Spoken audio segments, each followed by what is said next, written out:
Fala nação de obstinados, professor J na área, e hoje eu quero passar para vocês os 5 tipos de sujeito.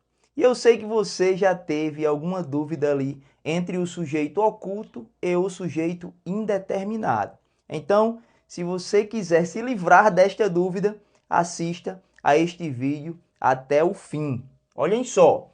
Primeiro exemplo, os primeiros tipos aqui são mais simples e mais fáceis de nós identificarmos. Eu cheguei cedo. Quem chegou cedo? Eu.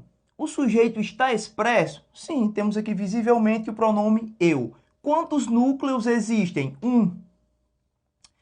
Então, se eu tenho um núcleo, eu tenho aqui um sujeito, e o sujeito é expresso e determinado, tenho um sujeito simples.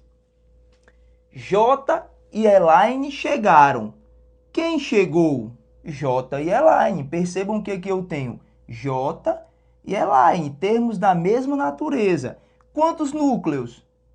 Um núcleo, dois núcleos. Então, tem um sujeito composto. Perceba que nós já tivemos aqui dois tipos de sujeito determinados, tá bem? E expressos. Sujeito simples, sujeito composto.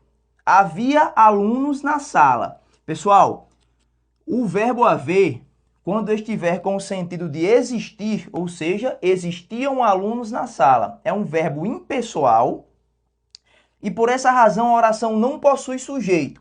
Então nós temos aqui uma oração sem sujeito, oração sem sujeito, que nos dá o tipo de sujeito inexistente, tá? Então, temos aqui sujeito simples, composto e sujeito inexistente. Temos também outros verbos, tá? Que caracterizam a oração sem sujeito, porém, nós estudaremos em outra aula. Então, sujeito simples, composto, oração sem sujeito. Agora, vamos aqui ao cerne da maior dúvida, que as pessoas confundem muito o sujeito oculto com o sujeito indeterminado. Chegamos cedo.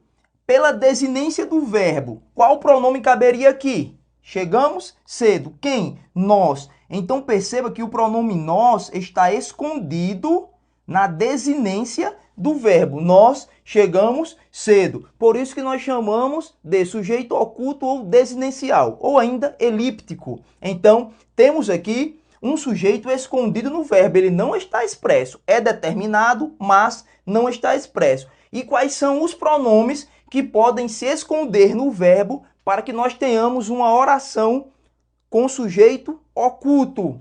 Eu, tu, ele, nós, vós, eles. Qualquer um destes pronomes que se esconda na desinência do verbo e não esteja expresso na oração, nós teremos um sujeito oculto.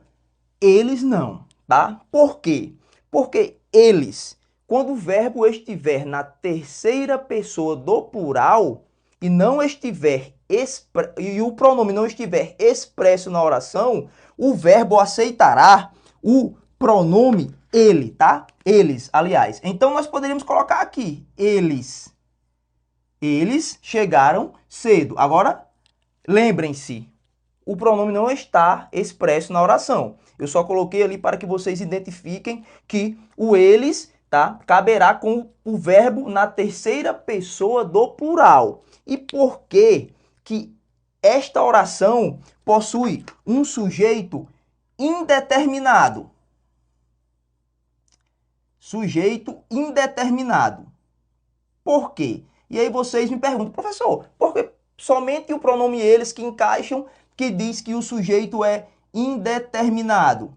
Vou explicar para vocês agora. E vocês nunca mais se esquecerão disto. Sujeito indeterminado. Pessoal, quando vocês chegavam a casa, iam à geladeira, né? E aí vocês tinham deixado algo na geladeira para comer. E quando chegavam à geladeira, a comida não estava mais lá, certo? Você olhava para sua mãe ou para seu pai e gritava o quê? Mamãe! Você dizia, comeu meu bolo? Você dizia, comeram meu bolo! Mesmo sem saber se foi apenas uma pessoa que comeu, seu irmão ou sua irmã, ou outra pessoa, ou várias pessoas. Intuitivamente, nós gritávamos, comeram meu bolo! Ou seja, naturalmente nós jogamos o verbo para a terceira pessoa do plural, porque não sabemos quem realizou a ação.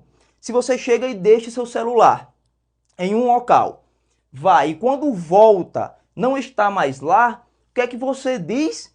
Pegou meu celular. Não, você grita logo, pegaram meu celular, levaram meu celular, mesmo sem saber se foi apenas uma pessoa ou mais de uma. Então é isso que naturalmente caracteriza o sujeito indeterminado. Por isso que o verbo fica sempre na terceira pessoa do plural. Então é isso, tá? Ficou muito bem explanado aqui. Se ainda restou alguma dúvida, deixe nos comentários. Forte abraço.